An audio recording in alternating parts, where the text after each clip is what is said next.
Let me tell you a story. So a couple of years ago, I used to play a lot of FIFA. FIFA was by far my favourite game. I would play a ton of it, and my parents did not enjoy it, which makes sense because what kind of parent actually wants their kids to play video games? Not many, because video games is not good for you, and it does take away your time and attention, your ability to focus, because these companies, they make it so your frontal lobes just turn off when you play, and it's so easy because there's so many things trying to get your dopamine and attention. So that happened. My parents hated it. They kept nagging me. They say, oh, you need to stop, your grades are going to suffer. My grades were suffering.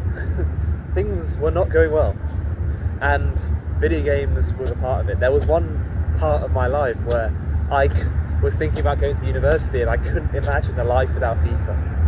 It sounds sad, but it's genuinely what happens when you play video games for that long. But that's not the point. The point was, my parents telling me to stop playing didn't change anything. In fact, it only made me want to play more, no matter how much I actually despise the game, which is quite a lot. If you've ever played FIFA Ultimate Team, you know that it's not a great game. But they kept nagging me and it wasn't doing anything. Eventually I did stop playing through my own volition, and I convinced myself it was entirely my idea. Which is funny, but there's a quote that I like, which is, you don't know what you can convince people of until they figure out that it's their own idea. Something along those lines. It might not be exactly that, but it's so true. It sounds manipulative, but it's true. It's that people just don't change for other people, they change for themselves. And we try so hard, so often, to change people, and it just doesn't work. We envision a different version of them. We want to think, oh, what if they were this person? And so many romantic relationships keep going because we imagine a separate version of them that just isn't them. And it's unfortunate, but it's just the way we tend to think about people.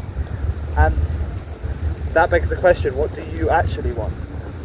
Could you be okay if the person you loved was just the same person and it wasn't the vision of them that you imagined? Could you spend the time with them? And there are so many things that just come and go, like health and performance and jobs and whatever. Like, those things change over time. But then it's about asking what actually is important. Are they kind? Could you just sit with them and do nothing? And if the answer to those is yes, and you don't feel like they're ridiculously violent or everything is wrong, you just have to know what matters. Obviously, I'm not a relationship expert, so don't quote me on anything. Or if you don't want to take my advice, that's fair enough. Because I don't know entirely everything either. But it just begs the question, is that we spend so much of our time and energy trying to change people when we should assume that we can't. Mel Robbins has the let them theory. Just let them be them. Let me accept them for being them. And can I love them for that?